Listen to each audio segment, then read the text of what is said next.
We've been asked to talk about open dialogue, which is an approach that we're rolling out at the Alfred Child and Youth, actually the early psychosis program.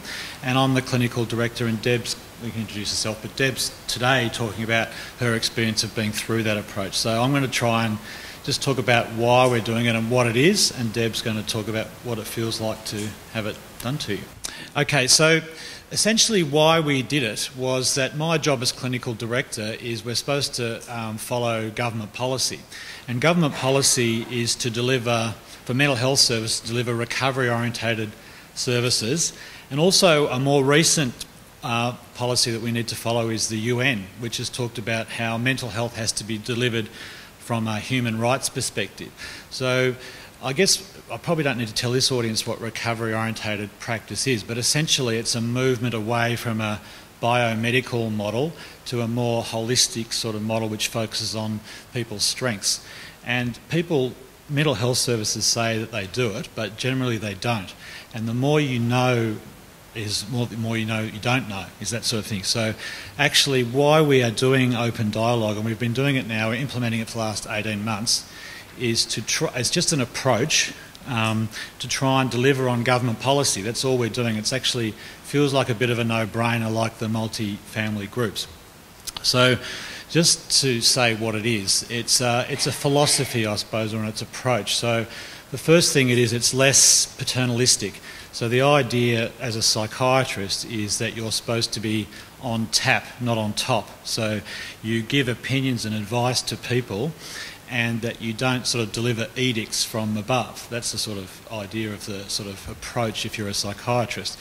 The other approach, which is quite a big part of it, is like getting off to a good start, is the idea. So what that means is that when someone rings up for help, the main focus you have is who needs to be there, when can we come there, and how are we going to make a successful first meeting. It's not a whole set of questions about trying to work out whether you're in or out of the service. So that's quite a big shift often from a traditional sort of approach. So the idea is that two people will try and respond as quickly as possible, and to meet with a whole, what we call a network. So we try and make sure all the people that care about or love that young person are there at the first meeting. And that can be, usually in Australia it's generally mainly family members, but in other parts of the world where they use this approach it can be people from the local community, it can be teachers, it can be police even sometimes. But to be really honest with us, it's mainly family members. And the idea, the other philosophy of it is that it's called, the other word is slow psychiatry. So what you do is you take time to understand everybody's perspective in the room. So it's not about being really quick and clever and trying to come to the answer by 1 hour and a diagnosis. It's much more about actually understanding the different perspectives by listening. So it's the approach that you have to learn is around deeper listening, and in fact that multiple perspectives are valued, not dismissed. So it's actually okay for the mum to have a different view to the kid, or the dad, or the brother or sister. In fact, the idea is not to come to some necessarily consensus at the end in terms of what's happening, but it's actually to come to some idea about a way to move forward. And it is a really exciting thing to do, because if I'm trying to describe this in a very short period of time, I think you understand that it does sort of deliver on that idea of a more integrated response and a quick response. And the other thing to add is that it's a really important part of the approach to have all decisions made within that network.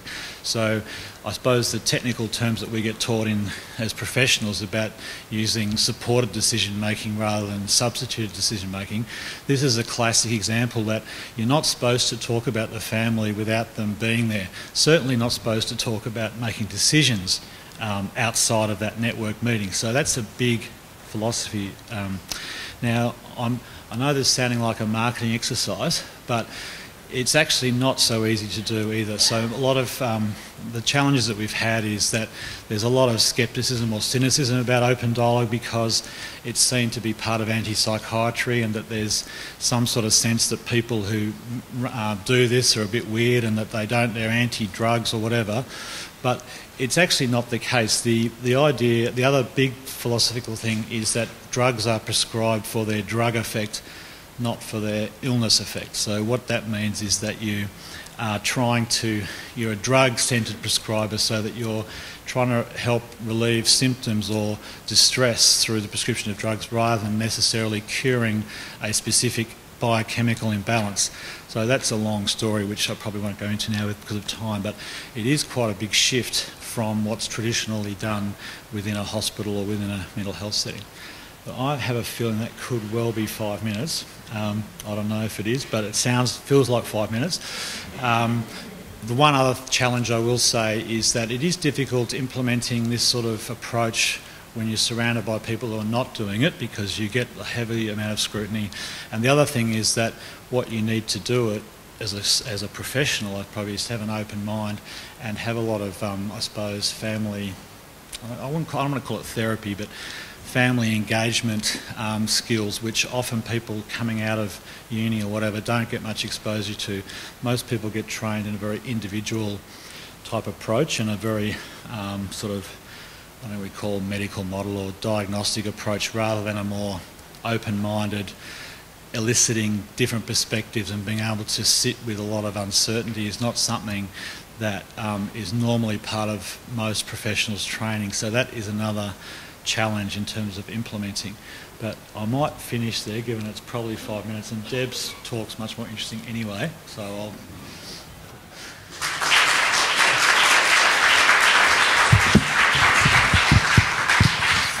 Hi everyone. So I was introduced into the mental health sector 8 years ago when my son first had his first inpatient at Monash P Block. And then from there he was given a case manager who worked with him in the community, so I would take him along to his appointments and wait for him in the waiting room, and it was just me and him. And as his illness became worse and worse, his whole social system just became smaller and smaller. So even within the family, it really was just him and me for a long time. So sometimes I would be able to go into the meeting with the case manager. She was very, very kind, a lovely, lovely lady. But he always had this thing that he would only talk about everything was good, everything was okay. He didn't want to tell her too much because he might end up back in hospital. So then if I would go in the meeting with him and maybe just touch on something, he would glare at me. So I know if I opened my mouth too much, I'd end up him really going off at me in the car on the way back. So, and I didn't really know much about how the whole system worked. And then that was at the RAPS team out at Dandenong, and then we were living in Bentley, and one of the workers said, look, there's actually another, he was 19 at the time, so there's another program very much like ours where he can have a case manager, but it's called the HEP Early Psychosis Program in Bentley, so it might be closer to home. Do you mind swapping? And I said, sure. So we were introduced to a new service, a new case manager, but it was very, very different in that it was straight away Matthew was asked who he would like to have come along to the meeting, and he said, well, just me, and he worded me up again. Remember, don't you tell them anything, just let's just keep it to the basics. I'm fine, medication's fine, everything's going fine. And, you know, don't tell them what happened on Thursday. Well, don't tell them you called the ambulance again. So, but at this meeting we had, and Matthew was asked who he would like to bring along, and he, at that stage, just said me, his mum. So I went along, and there was a psychiatrist and 2 case managers, and it was a completely different in a situation in that he was able, in that it was very friendly and everybody was really open and they were really just wanting to find out about us, and it was a completely different experience. And as the weeks went on, they would ask Matthew who else he would like at the meeting, and he would. We had peer workers come along. We had an employment support worker, an AOD worker, because he finally was able to start talking. Because it felt like in the room when what the feelings we got was that I felt really important. Matthew started to feel really important. He felt that he wasn't being judged at all, because on the way home our conversations in the car were very different, in that he would talk to me about it, and he really, really understood that nobody was going to send him back to hospital in that room unless it was he was in the decision making. No one was going to talk to him about him outside the room, so all the decisions were made in the room. So if someone felt that he was too unwell, they would talk about it in the meeting. So it gave him an opening to actually start to talk about how life really was for him. And then he got his brothers to come into a meeting, and he never had his sister come in, but there was always a seat for his sister.